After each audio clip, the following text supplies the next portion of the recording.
Hello everyone welcome to my YouTube channel.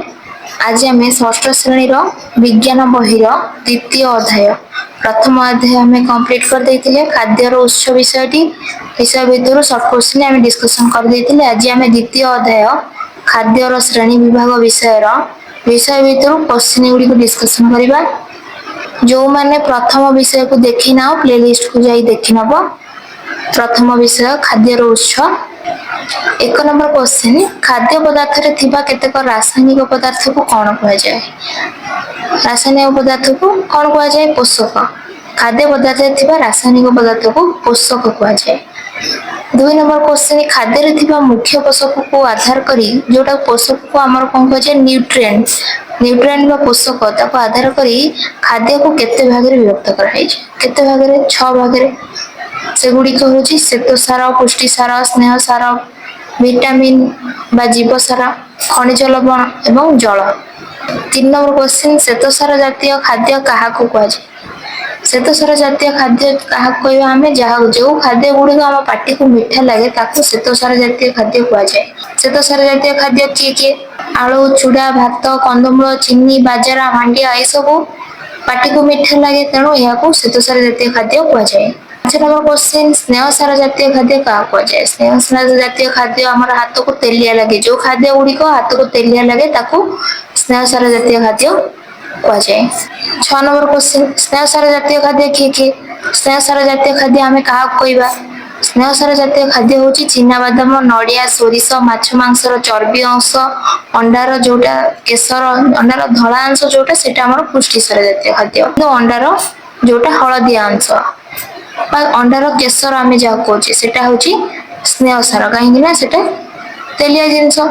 घी, लहुणी ये सब तेलिया जिनस आम हाथ को तेलिया जो गुड़ाक लगे से गुड़ाक हूँ स्नेहसार जातीय खाद्य। ताले स्नेहसार जातीय खाद्य किए किए होगा? चिनाबादाम, नड़िया, सोरिष, माछ मांसर चर्बी और अंडार केशर, घी, लहुणी ये सब हूँ स्नेहसार। श्वेतसार किए किए? आलू, चूड़ा, भात, कंदमूल, चीनी, बाजरा, मांडिया ये सब को आमर श्वेतसार कहुए। श्वेतसार खाद्य आम पाटी को मीठा लगे, स्नेहसार जातीय खाद्य आम हाथ को तेलिया लगे सेमती। 7 नंबर क्वेश्चन देखा पुष्टिसार जातीय खाद्य क्या कहुए? पुष्टिसार जातीय खाद्य जो खाद्य अधिक पोषक थाए ताको आमर पुष्टिसार जातीय खाद्य कहुए। 8 नंबर क्वेश्चन पुष्टिसार जातीय खाद्य क्यों क्यों खाद्य रही है? पुष्टिसार जातीय खाद्य आमर डाली, अंडा, लाल बा अंडार धला अंश, क्षीर, माछ मांस, सोयाबीन, छतु ये पुष्टिसार जातीय खाद्य रही है। 9 नंबर क्वेश्चन उद्भिज स्नेहसार क्या कहुए? जो स्नेहसार उद्भिद ठार मिलता है उद्भिज स्नेहसार कहुए। को स्नेहसार जातीय खाद्य आमर उद्भिद ठार मिलता है? चिनाबादाम हो, नड़िया हो ये सब आम गछ ठार पाई सोरिष हो ये सब आम गछ पाई तेणु एगुड़ी को उद्भिज स्नेहसार कहवा। जो स्नेहसार उद्भिद मिलता है उद्भिज स्नेहसार कहुए। 10 नंबर क्वेश्चन प्राणीज स्नेहसार क्या कहुए? जो स्नेहसार प्राणी मान मिलता है प्राणीज स्नेहसार कहुए। प्राणी मान क्यों स्नेहसार मिलता है? गाई हूँ गोटे प्राणी, गाई ठार आम कौन पाई लहुणी, घी ये सब स्नेहसार कहुए। प्राणीज स्नेहसार लहुणी, घी हूँ तार उदाहरण। 11 नंबर क्वेश्चन श्वेतसार जातीय खाद्य अभाव में क्यों अपपुष्टि रोग होता है? श्वेतसार जातीय खाद्य अभाव में मारास्मस रोग होता है। 12 नंबर क्वेश्चन मारास्मस रोगर लक्षण गुड़िक कौन? मारास्मस रोगर लक्षण हूँ पतला झाड़ा हवा, बुद्धि रे बाधा प्राप्त हवा, शरीर क्षीण हवा, केश कहरा हवा ये सब हूँ मारास्मस रोगर लक्षण। श्वेतसार जातीय खाद्य अभाव में जेपरी मारास्मस रोग होता है सेमती 13 नंबर क्वेश्चन देख पुष्टिसार जातीय खाद्य अभाव में क्यों अपपुष्टि रोग होता है? क्वासियोकर से तो मन रखियो श्वेतसार अभाव में मारास्मस रोग होता है एवं पुष्टिसार अभाव में क्वासियोकर रोग होता है। क्वासियोकर रोगर लक्षण गुड़िक कौन कौन? 14 नंबर क्वेश्चन क्वासियोकर रोगर लक्षण गुड़िक कौन कौन? गोड़, हाथ, मुह फुली जाए और मुंडरू केश जांका उपड़ी जाए यह हूँ क्वासियोकर रोगर लक्षण। 15 नंबर क्वेश्चन क्वासियोकर रोगटी साधारणतः केउ मानक होता है? क्वासियोकर रोगटी साधारणतः शिशु मानक होता है। 16 नंबर क्वेश्चन श्वेतसार जातीय खाद्यर कार्य कौन? श्वेतसार जातीय खाद्य खाइबा द्वारा शरीर में आमर कि कार्य करते? शरीर को प्रथमतः शरीर को कार्य करने शक्ति जोगाई थाए। आम जेकोसी कार्य करछे से कार्य करने शक्ति किए जोगाई थाए? श्वेतसार। ଦୁଇରେ ବଳକା ଶ୍ୱେତସାର ଶରୀରରେ ଚର୍ବି ଭାବରେ ଜମା ହୋଇ ଆବଶ୍ୟକ ସମୟରେ ଶକ୍ତି ଯୋଗାଇଥାଏ। ତେଣୁ ଆମେ ଯେକୌଣସି କାର୍ଯ୍ୟ କରିବା ସେଥିପାଇଁ ଶକ୍ତି କିଏ ଦେଇଥାଏ? ଶ୍ୱେତସାର। ଶ୍ୱେତସାର ଜାତୀୟ ଖାଦ୍ୟର କାମ ହେଉଛି ଶରୀରକୁ ଶକ୍ତି ଯୋଗାଇବା। 17 ନମ୍ବର କ୍ୱେଶ୍ଚିନ୍, ପୁଷ୍ଟିସାର ଜାତୀୟ ଖାଦ୍ୟର କାର୍ଯ୍ୟ କଣ କଣ? ପୁଷ୍ଟିସାର ଜାତୀୟ ଖାଦ୍ୟ ଖାଇବା ଦ୍ୱାରା ଆମ ଶରୀରରେ କେଉଁ ଉପକାର ହୋଇଥାଏ? ପ୍ରଥମତଃ ପିଲାଙ୍କ ଶରୀର ବୃଦ୍ଧିରେ ସାହାଯ୍ୟ କରିଥାଏ। ଶରୀର ଛୋଟରୁ ବଡ଼ ହେବାରେ ସାହାଯ୍ୟ କିଏ କରିଥାଏ? ପୁଷ୍ଟିସାର ଜାତୀୟ ଖାଦ୍ୟ। ପୁଷ୍ଟିସାର ଜାତୀୟ ଖାଦ୍ୟ ଖାଇଲେ ଆମର କଣ ହବ? ଶରୀର ବୃଦ୍ଧି ହେବ। ଦୁଇରେ ହେଉଛି ନଷ୍ଟ ହୋଇଯାଇଥିବା କୋଷ ବଦଳରେ ନୂତନ କୋଷ ତିଆରି କରେ। ଯଦି କୌଣସି କୋଷ ଶରୀରରେ ନଷ୍ଟ ହୋଇଯାଉଛି ତାହେଲେ ନୂଆ କୋଷ ସୃଷ୍ଟି କରିବାରେ ପୁଷ୍ଟିସାର ସାହାଯ୍ୟ କରିଥାଏ।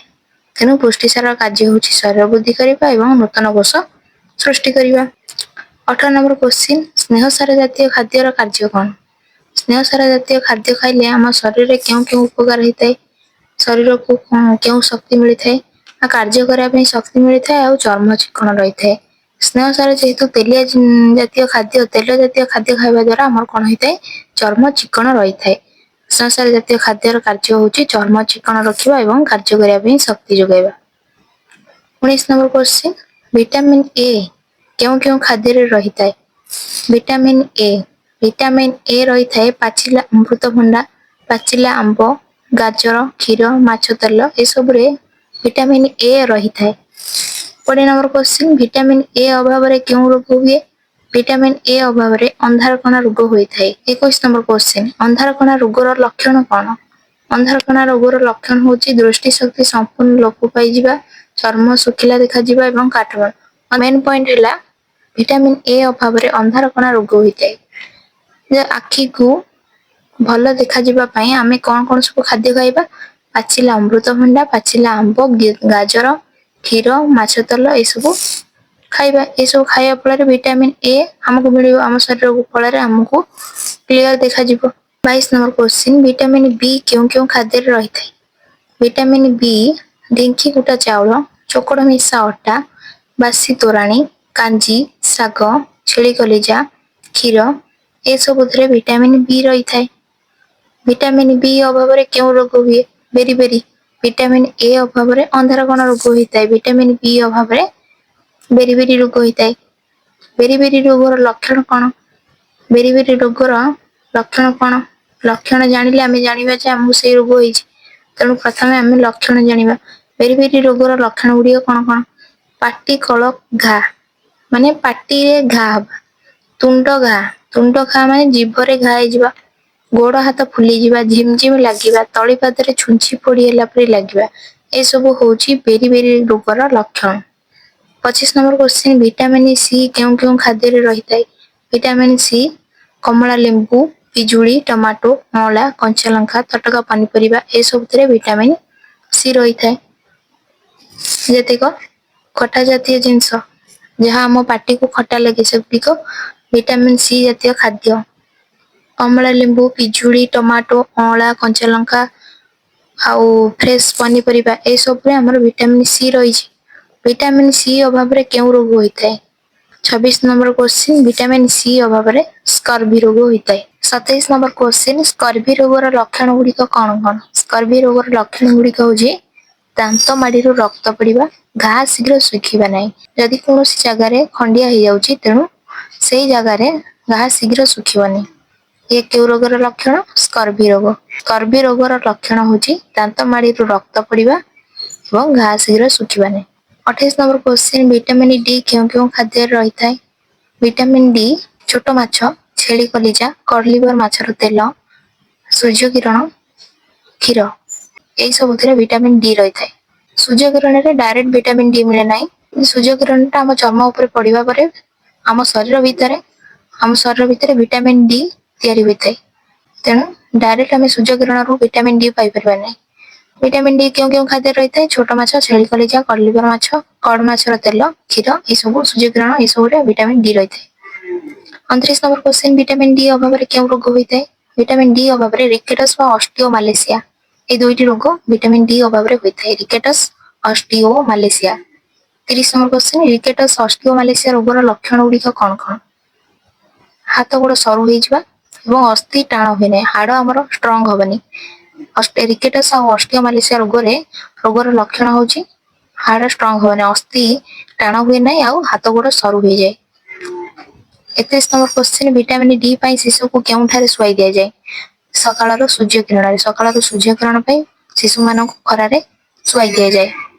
32 number question Surya Kiran किपरि vitamin D मिलता है एबे कहली आम चर्म उपरे सकाळर सूर्य किरण पड़िले विटामिन डी तैयारी हम आम शरीर भितर सीधा सड़क आम सूर्य ठार विटामिन डी पाई न डायरेक्ट सनलाइट रू आम सूर्य किरण रू आम विटामिन डी पाई न था से विटामिन डी पाइबा हेले आम सूर्य किरण आम शरीर उपरे पड़े और शरीर में विटामिन डी सृष्टि होता है। 33 नंबर क्वेश्चन विटामिन ई क्यों क्यों खाद्य रही है गजामुग गजा उट राशि तेल फल सूर्यमुखी तेल ए सब विटामिन ई रही है। विटामिन ई अभाव में क्यों क्यों रोग हुए 34 नंबर क्वेश्चन विटामिन ई अभाव में क्यों क्यों रोग होता है स्नेह सार शोषण में बाधा प्राप्त हुए ई अभाव में रोग होता है स्नेह सार शोषण में बाधा प्राप्त होता है। 29 नंबर क्वेश्चन विटामिन के क्यों क्यों खाद्य रही है विभिन्न प्रकार शाग माछ क्षीर मांस सज परिवा फल बंधाकोबी ए सब विटामिन के रही है। 36 नंबर क्वेश्चन विटामिन के अभाव में क्यों क्यों रोग होता है विटामिन के अभाव में शरीर कौन स्थान जदि कटि जाए ताले रक्तस्राव बंद हुए ना गोटे कौन जगार शरीर खंडिया होगला कि कटिगला तो से स्थान केबे भी रक्त बहिबा बंद हेनी सेमती बोई चलती सेटा कहा अभाव में होता है विटामिन के अभाव ब्लड बहिबा बंद हुए ना। 37 नंबर क्वेश्चन विटामिन B12 कार्य कौन vitamin A B C D E छड़ा आमर आउ को विटामिन सब रही विटामिन B1 B2 B12 ये सब रही विटामिन रक्त लोहित रक्त कोशिका तैयारी साहाय्य करता है किए विटामिन B12 रक्त रे गोटे लोहित कोशिका रही से कोशिका तैयारी करिवारे विटामिन B12 साहाय्य करता है। 38 नंबर क्वेश्चन क्यों क्यों विटामिन गुड़िक जल में मिसई जाती क्यों क्यों विटामिन गुड़िक जल में मिसई जाती को विटामिन बी और विटामिन सी विटामिन बी और सी जल में मिसी जाती। 40 नंबर क्वेश्चन क्यों क्यों विटामिन जल में मिसी न को विटामिन जल में मिसी न विटामिन ए डी ई ओ के ए डी ई आउ के ये चारोटी विटामिन जल में मिसी न किंतु विटामिन बी और सी जल में मिसी जाती। 40 नंबर क्वेश्चन लुणर रासायनिक नाम कौन लुणर रासायनिक नाम हूँ सोडियम क्लोराइड। 41 नंबर क्वेश्चन खनिज लवण को केते भाग व्यक्त कराई जोड़िए कौन कौन खनिज लवण आम शरीर भितर जो रही खनिज लवण ताकू तीन भाग व्यक्त कराई कैल्शियम युक्त लवण लौह युक्त लवण आयोडीन युक्त लवण खनिज लवण को तीन भाग व्यक्त कराई प्रथम है कैल्शियम युक्त लवण लौह युक्त लवण आयोडीन युक्त लवण। कैल्शियम युक्त लवण क्यों क्यों खाद्य रही है 22 नंबर क्वेश्चन कैल्शियम युक्त लवण क्यों क्यों खाद्य रही है चूना माछ कंटा क्षीर मांस शाग ये सब कैल्शियम युक्त लवण रही है। 43 नंबर क्वेश्चन कैल्शियम युक्त लवण कार्य कौन कैल्शियम युक्त लवण खाइबा द्वारा शरीर में कौन सब बेनिफिट होता है तार कार्य कौन दांत अस्थि गठन में साहाय्य करता है दांत हाड़ गठन में कैल्शियम युक्त लवण साहाय्य करता है। 44 नंबर क्वेश्चन कैल्शियम युक्त लवण अभाव में क्यों रोग हुए अस्थि बंका हो जाए हाड़टा बंका हो जाए कैल्शियम युक्त लवण जदि आम न खाइबा से खनिज लवण अभाव में हाड़ कौन हो बंका हो। 45 नंबर क्वेश्चन लौह युक्त लवण क्यों क्यों खाद्य रही है क्यों क्यों खाद्य रही है सजना शाग पोई भेंडी कदली मांडिया पालंग ये सब लौह युक्त लवण भरपूर परिमाण रही है। 46 नंबर क्वेश्चन लौह युक्त लवण कार्य कौन लौह युक्त लवण खाइबा द्वारा रक्त तैयारी साहाय्य शरीर आम जो ब्लड तैयारी होती किए साहाय्य करता है लौह युक्त लवण लौह युक्त लवण अभाव में क्यों रोग हुए 47 नंबर क्वेश्चन लौह युक्त लवण अभाव में रक्तहीनता देखा जाए। 48 नंबर क्वेश्चन आयोडीन युक्त लवण क्यों क्यों खाद्य रही है आयोडीन युक्त लवण सजना छुई समुद्र माछ परिवा फल जो सब समुद्र उपकूलवर्ती परिवा आ फल रही समुद्र उपकूलवर्ती समुद्र कूलिया अंचल परिवा आ फल खाइबा द्वारा कौन होता है से आयोडीन युक्त लवण भरपूर परिमाण में थाए आउ कोथे थाए सजना छुई समुद्र माछ आयोडीन युक्त लुण जो लुण रे आयोडीन रही से लुण खाइबा उचित।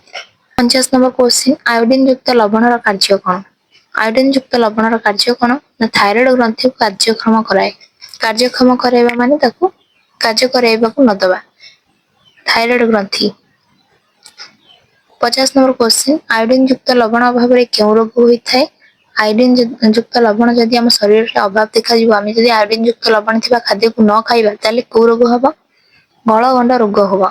गलगंड रोग हवा सहित आउ कि रोग होता है मानसिक विकास रे बाधा सृष्टि होता है कहार पिला मानसिक विकास रे बाधा सृष्टि होता है एवं गलगंड रोग होता है। 51 नंबर क्वेश्चन क्यों खाद्य अधिक परिमाण में तंतु रही है। चोपा लगा कंचा फल कंचा मंजी कंचा फल चोपा लगा कंचा फल मंजी चोपा लगा डाली शाग टमाटो मूला गाजर बीट काकुड़ी ये सब अधिक परिमाण में तंतु रही है। शरीर में किसी विटामिन रहिबा छड़ा तंतु जातीय खाद्य रहिबा निहाती आवश्यक जेମିତି श्वेतसार स्नेहसार पुष्टिसार जीवसार खनिज लवण ए सब आवश्यकता शरीर ପାଇଁ ଯେତିକି ରହିଛି तंतु जातीय खाद्यर ମଧ୍ୟ आवश्यकता ଆମ शरीर ପାଇଁ ରହିଛି। ତେଣୁ କେଉଁ ଖାଦ୍ୟରେ तंतु जातीय ଜିନିଷ ରହିଥାଏ ବା ଅଧିକ ତନ୍ତୁ ରହିଥାଏ। ଚୋପା ଲଗା कंचा फल ସବୁ ଫଳର ଚୋପା ଲଗା ଆମେ ଖାଇବା ଉଚିତ। ଖାଇବା ଦ୍ୱାରା ସେ କଣ ହେଇଥାଏ ଖାଦ୍ୟ ସେଥିରେ ଅଧିକ ତନ୍ତୁ ଥାଏ शरीर ପାଇଁ ସେ इम्पोर्टेंट ଯେତିକି सब विटामिन आम शरीर ପାଇଁ ଯେତିକି इम्पोर्टेंट तंतु जातीय खाद्य ମଧ୍ୟ आम शरीर ପାଇଁ ସେତିକି इम्पोर्टेंट हजम କରିବାରେ ସାହାଯ୍ୟ କରିଥାଏ। चोपा लगा डाली शाग टमाटो मूला गाजर बीट काकुड़ी ये सब अधिक परिमाण में तंतु रही है। तेणु डेली लंच जोटा को मध्याह्न भोजन कह जाए मध्याह्न भोजन रे काकुड़ी सलाड निहाती खाइबा आवश्यक।